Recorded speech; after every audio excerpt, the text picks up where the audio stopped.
Good morning, everybody, and welcome back to the Engine Builder Show. For today's episode, Gabe will be sharing with us the three dangerous marketing trends that can sink your business. Yikes. All right. Everybody, thank you, everybody, for tuning in and enjoy the show.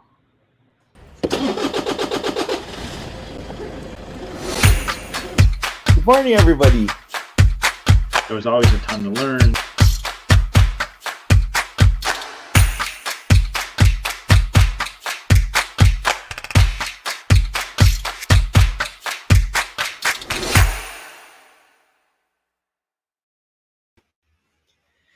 Good morning, everyone.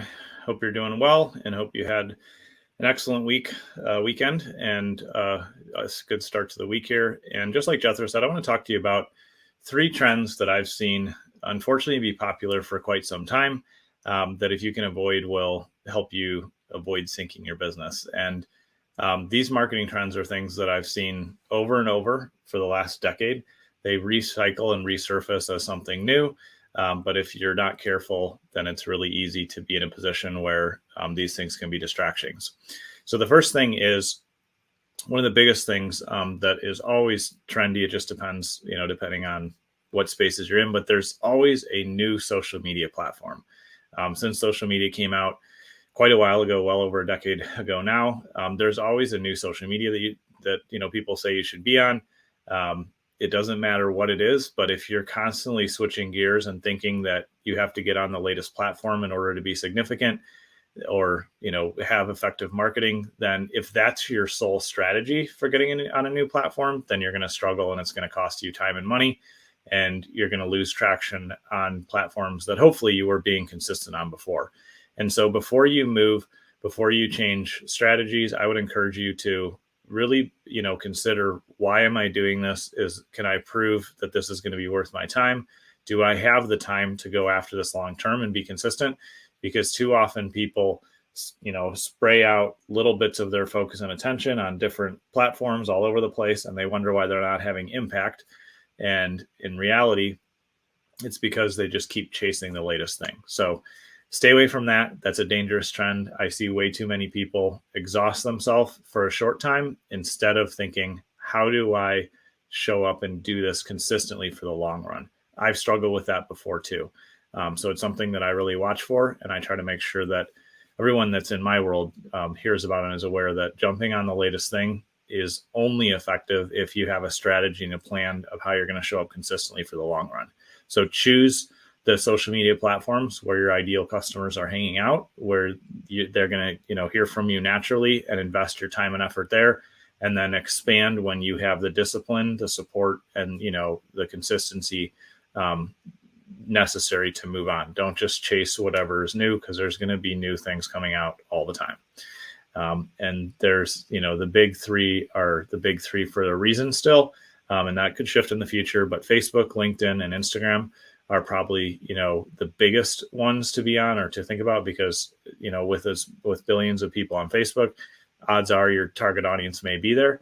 And Instagram being a part of that, that product set, obviously, and then LinkedIn being a great professional network. Those are ones to really think through. Everything else, take time to really vet it well and see if it's really going to work. Don't just jump on it because somebody else is.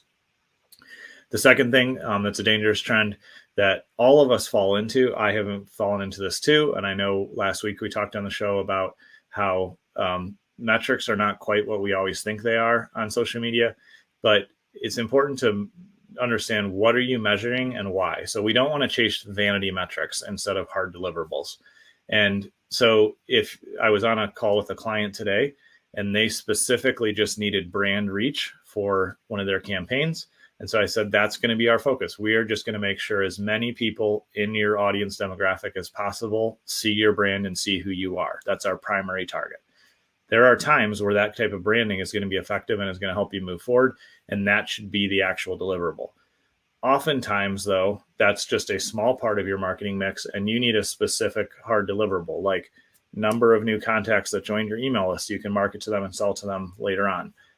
Number of people who book discovery calls, or number of people who purchased your Tripwire product that's going to lead to other services.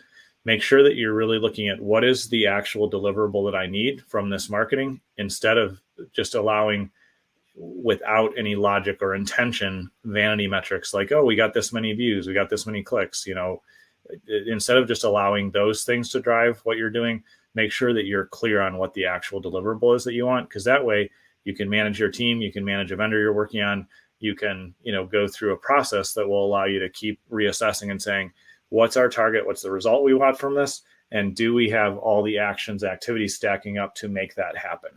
If you're not clear on the deliverable you want, then you're going to struggle in leading any marketing team, whether it's your own, whether it's an agency that you hire, whether it's a freelancer.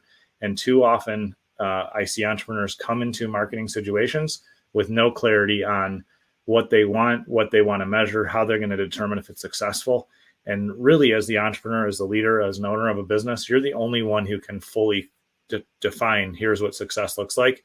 You probably need to have conversations with your marketing folks, with your salespeople, with your leadership team. There's definitely inputs that need to happen there. But if you don't set the tone of here's what we're aiming at, here's what we're going to measure and why, here's a hard deliverable that I'm looking for, then everybody will focus on what they think is important, and you'll have chaos instead of clarity. And chaos never moves things forward, or rarely does. Maybe it does some of the time. Clarity will also always tell us, are we on track? Are we moving towards the goal that we both agreed on as a team? Or are we off track, paying attention to things that don't matter? So that's something definitely to watch out for, is steer away from vanity metrics, figure out what the deliverable is that you want, and make sure that everybody's efforts are aligning around that. So that's the second one. The third dangerous marketing trend that I've seen for quite a few years now, and this is incredibly dangerous, and because you just leave a ton of money on the table. And this is, again, these are a lot of things that I have done. I've done and made these mistakes before, and they can definitely sink your business. The third one is ignoring traditional media. With the age of the internet, and when Facebook ads came around and Google ads, and we have, all these different platforms that we can advertise on now. With a few clicks, we can start a campaign. It's really dangerous to ignore traditional media, because it's a separate channel that surrounds your prospect in a different place, and it's highly effective. I have run direct mail, radio, and television for many of our clients over the past almost 10 years now, because we've started doing a lot more of that recently. Yeah, it has been 10 years. I'm thinking about it. It started before my son was born, and he will be 11 this fall. But we have run that stuff for over a decade, and I have seen consistently that it always gets high ROI, typically 10x or higher in our experience, with the value and the revenue that's generated.